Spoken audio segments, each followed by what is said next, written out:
ආයිබෝවන්. කවදා හරි හිතලා තියෙනවද වචන කියන්නේ නිකම්ම අකුරු ටිකක් විතරද කියලා? නෑ. ඊට වඩා ගොඩාක් දෙයක්. වචන වලට පුළුවන් අපේ ඔළුවේ තුලේ චිත්‍ර මවන්න, අපේ හැඟීම් එක සෙල්ලම් කරන්න. ඒක හරියට මැජික් එකක් වගේ. ඉතින් අද අපි කතා කරන්නේ භාෂාවට මේ වගේ පුදුම බලයක් දෙන figures of speech එහෙමත් නැත්නම් භාෂාවේ තියෙන මේ අපූර්ව උපක්‍රම ගැනයි. හොලයි. එතකොට ප්‍රශ්න තමයි කොහොමද අපි වචනවලට ඒවායේ තියෙන සාමාන්‍ය තේරුමෙන් එහාට ගිහින් වැඩ කරන්න උදව් කරන්නේ? භාෂාව ඇතුලේ හැංගිලා තියෙන මේ සුපිරි බලය තමයි අපි අද මේ විග්‍රහයෙන් අගුලවරින් යන්නේ. අපි බලමු අද ගමනේදී මොනවද ඉගෙන ගන්න කියලා.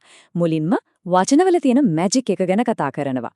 ඊට පස්සේ සැසඳීම් වලින් පින්තූර අඳින හැටි, පණ නැති දේවලට ජීවය දෙන හැටි ඉගෙන ගන්නවා. ශබ්දයක සෙල්ලම් කරලා, අතිශයෝක්තියෙන් කතා කරලා, වචන අස්සේ හැංගිලා තියෙන තේරුම් හොයාගෙන අන්තිමට මේ ඔක්කොම පාවිච්චි කරලා අලුත් දෙයක් නිර්මාණය කරන්න සූදානම් වෙනවා.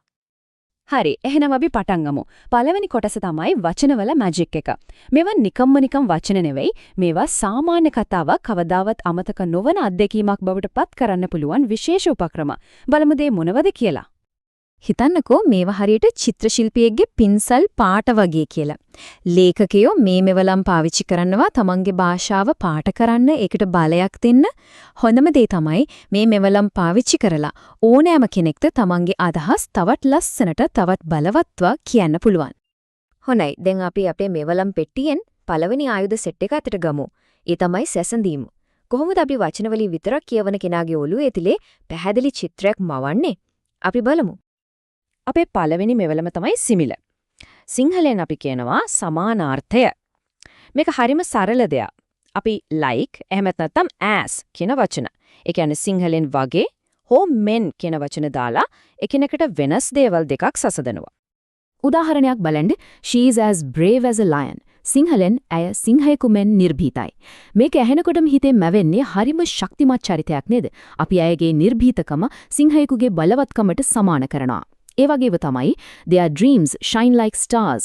ඒ කියන්නේ අවුන්ගේ සීන තරුමෙන් බබලයි කියද්දි ඒ සීනවල තියෙන ලස්සන දීප්තිය අපිට දැනෙනවා. ඊළඟට තියෙන්නේ metaphor. සිංහලෙන් රූපකය. මේක සිමිලියකටත් වඩා බලවත් කෙලින්ම කරන සැසඳීමක්.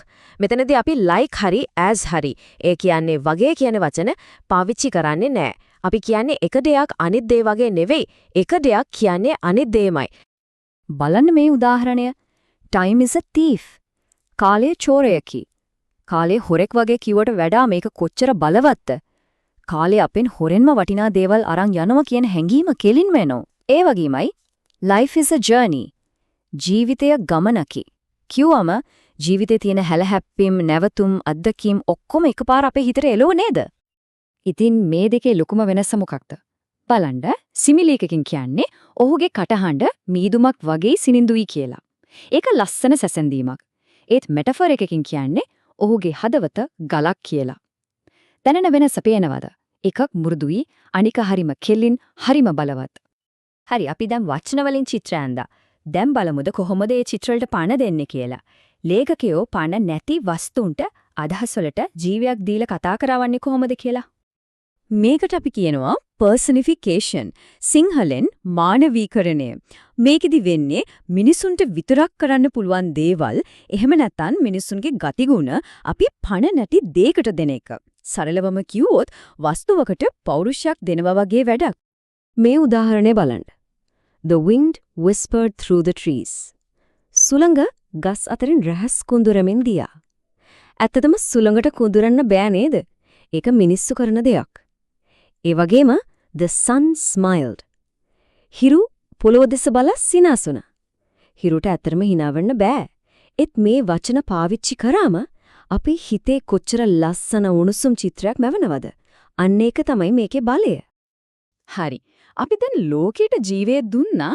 දැන් බලමුද අපේ ලේඛනවලට ශබ්දයේ සහ හැඟීම් වල තීව්‍රතාවය තවත් එකතු කරන්නේ කොහොමද කියලා. අපි දැන් සෙල්ලම් කරන්න යන්නේ ශබ්ද සහ දේවල් වල ප්‍රමාණයත් එක්කයි.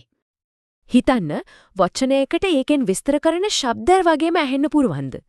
මේ ප්‍රශ්නයත් එක්ක අපි ඊළඟ අපූර්ව සංකල්පයට යමු. ඔව්, පුළුවන්. ඒකට කියන නම තමයි ඔනමටොපියා. සිංහලෙන් කියන්නේ ශබ්දානුකරණය.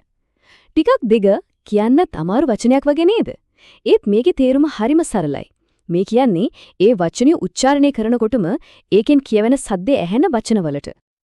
උදාහරණයක් විදියට the bees buzzed කියනකොට buzzed කියන වචනයෙන්ම මීමැස්සන්ගේ buzz කියන සද්දය ඇහෙනවා වගේ. තව උදාහරණයක් වැස්ස වැටෙනකොට එන පිටපැටර් සද්දේ. සිංහලෙන් අපි කියනවා වහිනකොට සිරිසිරි ගාලා සද්දයක් එනවා කියලා. අන්න ඒ සිරිසිරි කියන එකත් ශබ්දානුකරණයක් තමයි. ඊළඟට තියෙන්නේ hyperbole. සිංහලෙන් කියන අතිශයෝක්තිය. ඇත්තටම අපි හැමෝම මේක පාවිච්චි කරනවා. මේක බොරුවක් නෙවෙයි. මේක කරන්නේ යම් දෙයක් අවධාරණය කරන්න එහෙම නැත්නම් විහිළුවට. දෙයක් තියෙනවට වඩා ගොඩාක් ලොකු කරලා පුම්බලා කියන එක. I've told you a million times. මම මේක මිලියන වාරයක් කියලා තියෙනවා. කියලා කවුරු වගේ කිව්වම ඇත්තටම මිලියන වාරයක් කියලා නෑ නේද? ඒත් ඒකෙන් පෙන්눔 කරන්නේ කොච්චර සැරයක් කියලා තියෙනවද කියන එකේ තියෙන දැඩි හැඟීම. ඒ වගේම තමයි I'm so tired I could sleep for a year. මට කොච්චර මහන්සිද කියනවනම් අවුරුද්දක් නිදා ගන්න පුරුවන්. ඒකෙන් කියවෙන්නේ ඇත්තටම දැනෙන ලොකු මහන්සිය ගැනයි. හරි.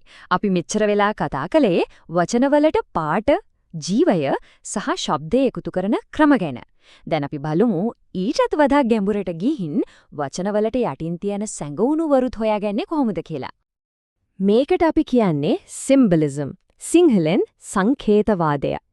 මේ කියන්නේ සරල වස්තුවක් හෝ අදහසක් ඊට වඩා ගොඩක් ලොකු ගැඹුරු දෙයක් නියෝජනය කරන එක. හරියට භාෂාවේ තියෙන කෙටිමං වගේ. මේ බලන්න සුදු පරවියෙක්. ඒක නිකම්ම කුරුල්ලෙක් විතරක් නෙවෙයි. ඒක සාමයේ සංකේතයක්. ඒ වගේම රතු රෝස මලක්. ඒක නිකම්ම මලක් නෙවෙයි. ඒක ආදරේ, ප්‍රේමයේ සංකේතයක්. සරල දෙයකට කොච්චර ගැඹුරු අර්ථයක් දෙන්න පුළුවන්ද කියලා හිතා ගන්න පුළුවන්ද? හොඳයි. දැන් අපි අපේ මෙවලම් පෙට්ටිය හොඳටම පුරවලා තියෙන්නේ. සැසඳීම්, මානවීකරණීය ශබ්ද, අතිශයෝක්තිය සහ සංකේත. මේ හැම දෙයක්ම ගැන අපි ඉගෙන ගත්තා. දැන් තියෙන මේවා පාවිච්චි කරලා අලුත් දෙයක් මවන්නයි.